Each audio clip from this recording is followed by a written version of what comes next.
क्या आपने कभी सुना है कि कोई हिजाब के खिलाफ हो और उसी हिजाब को पहनकर उसका विरोध कर रहा हो? सोशल मीडिया पर एक वीडियो तेजी से वायरल हो रहा है जिसमें एक महिला संसद जैसे ही संवैधानिक स्थान पर हिजाब पहनकर पहुंची, लेकिन दिलचस्प बात यह है कि वो खुद हिजाब के विरोध में थी। सोशल मीडिया पर वायरल इस वीडियो को लेकर लोग दो हिस्सों में बंट गए हैं। कुछ का कहना है कि हिजाब पहनकर उसका विरोध करना एक तरीके से हिजाब का मजाक उड़ाना है, तो वहीं कुछ इसे व्यंग्यात्मक विरोध बता रहे हैं। वो महिला जो खुद हिजाब के खिलाफ है, जब संसद में हिजाब पहनकर पहुंची तो सवाल सिर्फ ये नहीं उठा कि उन्होंने ऐसा क्यों किया, सवाल ये भी है कि क्या किसी धार्मिक प्रतीक को इस तरीके से इस्तेमाल करना ठीक है। कपड़ों को लेकर होने वाली बहसें अक्सर बहुत जल्दी बड़ा रूप ले लेती हैं।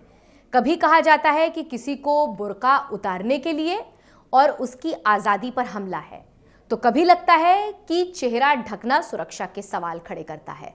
लेकिन असली उलझन तब पैदा होती है जो विरोध वाला खुद ही कपड़ा पहन ले जिसका वो विरोध कर रहा हो।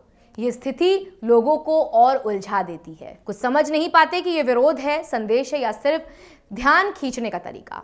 कपड़े एकदम सादे होते हैं मगर उनके साथ जुड़े अर्थ बहुत भारी होते हैं, और ऐसे हर विवाद में एक ही बात समझ आती है कि बहस कपड़े की नहीं, उन भावनाओं की होती है जो लोग इसमें जोड़ देते हैं। शायद इसलिए ये मुद्दे बार बार लौट कर आते हैं, क्योंकि यहाँ तर्क से ज्यादा असर उन छवियों का पड़ता है जो हम सार्वजनिक जगहों पर देखते हैं। दरअसल हुआ कुछ ये कि ऑस्ट्रेलियाई संसद के ऊपरी सदन में वन नेशन पार्टी की नेता पॉलिन हैंसन ने बुर्का पहनकर प्रवेश किया। जिस अंदाज में वो वहां पहुंची थी, वो पहनावा कई मुस्लिम महिलाओं के लिए धार्मिक और सांस्कृतिक पहचान का हिस्सा है। हैंसन का कहना था कि ये दिखाना चाहती थी कि बुर्का राष्ट्रीय सुरक्षा और महिलाओं के अधिकार से जुड़ा मुद्दा है। हैंसन के इस विरोध के तरीके को कई सांसदों ने नस्लीय और अपमानजनक बताया। न्यू साउथ वेल्स की सेनेटर मेहरीन फारूकी ने कहा कि ये एक रेसिस्ट और डिसरेस्पेक्टफुल है जो खुलेआम नस्लवाद दिखा रहा है। पश्चिमी ऑस्ट्रेलियाई की निर्दलीय सांसद फातिमा पायमान ने इस हरकत को शर्मनाक बताते हुए इसकी निंदा की। विदेश मंत्री पैनी वोंग ने तुरंत सेनेट को सस्पेंड करने का प्रस्ताव रखा और हैंसन को दिन भर के लिए बाहर करने की बात कही। आपको बता दें कि ये कोई पहली बार नहीं था जब हैंसन ने ऐसा किया हो। इससे पहले 2017 में भी उन्होंने यही स्टंट किया था और तब भी ये कंट्रोवर्सी का विषय बना था और पूरे ऑस्ट्रेलिया में बुर्का और नकाब को बैन करने की मांग उठी थी। हैंसन ने कहा कि वो बुर्के पर अपने विचारों पर कायम है और तर्क दिया कि संसद के लिए कोई भी ड्रेस कोड नहीं है।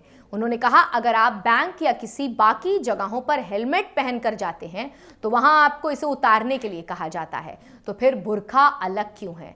मैं अपनी बात पर अड़ी रहूंगी और जिस चीज पर मुझे विश्वास है मैं उस पर कायम रहूंगी। आखिर में जनता ही मेरा मूल्यांकन करेगी। अब आपको बता दें कि ऑस्ट्रेलिया में मुसलमान लगभग 3% आबादी है, यानी वो एक अल्पसंख्यक समूह है। अल्पसंख्यक समूह के लिए धार्मिक प्रतीक जैसे बुर्का या हिजाब केवल कपड़े नहीं होते हैं बल्कि पहचान और आस्था का हिस्सा होते हैं। जब कोई गैर मुस्लिम नेता बुर्का पहनकर इसे राजनीतिक स्टंट या विवाद का स्थान बनाता है तो ये समुदाय के लिए सीधे सम्मान और धार्मिक स्वतंत्रता को चुनौती देता है। यही कारण था कि बाकी सांसदों ने हैंसन के इस कदम का विरोध किया।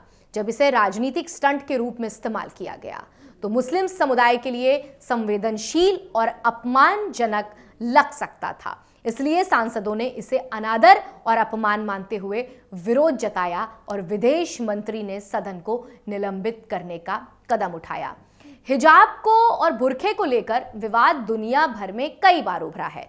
यूरोप में कई देशों जैसे फ्रांस, स्विट्जरलैंड ने सार्वजनिक जगहों पर चेहरे ढकने वाले कपड़ों पर प्रतिबंध लगाया हुआ है, जबकि तजाकिस्तान में सरकार ने राष्ट्रीय संस्कृति को बढ़ावा देने के लिए हिजाब पर रोक लगाया है। ईरान में भी हिजाब को लेकर बड़े प्रदर्शन हुए, खासकर महसा अमीनी की मौत के बाद। इस्लाम के मुताबिक हिजाब सिर्फ एक धार्मिक कपड़ा नहीं है बल्कि पहचान और संस्कृति का प्रतीक भी माना जाता है, और इसे प्रतिबंधित करना व्यक्तिगत आजादी, धार्मिक आस्था और सामाजिक संवेदनशीलता के मुद्दों को छूता है। अक्सर सरकार या राजनीतिक नेता इसे सुरक्षा या सेक्युलरिज्म के बहाने विवादित बनाते हैं, जिससे ये मुद्दा और भी ज्यादा संवेदनशील हो जाता है। यही वजह है कि ऑस्ट्रेलिया सेनेट में बुर्का विवाद पर मुसलमान समुदाय और सांसदों की प्रतिक्रिया इतनी तेज और गंभीर रही। अब आपको बताते हैं कि इस्लाम में हिजाब का इतिहास क्या है और कुरान मजीद में इसको लेकर क्या बात कही गई है। दरअसल हिजाब शब्द अरबी भाषा से आया है और इसका मूल अर्थ होता है आड़, यानी कि किसी तरीके का पर्दा। इसका मतलब सिर्फ सर ढकना नहीं बल्कि सुरक्षा, शालीनता और निजी सीमा बनाए रखना भी होता है। हिजाब में फरमान जारी किया गया है कि बालों को कवर करना जरूरी है, क्योंकि माना गया है कि औरत के शरीर का सबसे खूबसूरत हिस्सा अगर कुछ है तो वो बाल, इसलिए उस पर किसी की नजर ना पड़े, इसलिए हिजाब में महज आप अपना सर ढक सकते हैं। कुरान में कई आयतें हैं जो महिलाओं और पुरुषों दोनों से शालीन व्यवहार और इज्जत बनाए रखने का निर्देश देती हैं। खास तौर से महिलाओं के लिए हिजाब का निर्देश मिलता है। हालांकि हिजाब का उद्देश्य महिलाओं की सुरक्षा और शालीनता है, लेकिन बीते कुछ सालों में कई जगह इसे लेकर बहस इसलिए तेज हुई है क्योंकि लोग मानते हैं कि हिजाब महिलाओं की स्वतंत्रता पर रोक लगाता है। वहीं कुरान में हिजाब सिर्फ महिलाओं के लिए नहीं बल्कि पुरुषों के लिए भी हिजाब शब्द का इस्तेमाल किया गया है, यानी कि नजर का पर्दा। कुछ लोग कहते हैं कि जब महिलाओं से इसे पहनना जबरन कहा जाए या इसे सामाजिक दबाव के रूप में लागू किया जाए तो ये उसकी फ्रीडम या आजादी को सीमित कर देता है। यही वजह है कि हिजाब या बुर्का को लेकर विवाद केवल धार्मिक कपड़े का सवाल नहीं रह जाता, बल्कि ये महिलाओं के अधिकार और स्वतंत्रता का भी मुद्दा बन जाता है।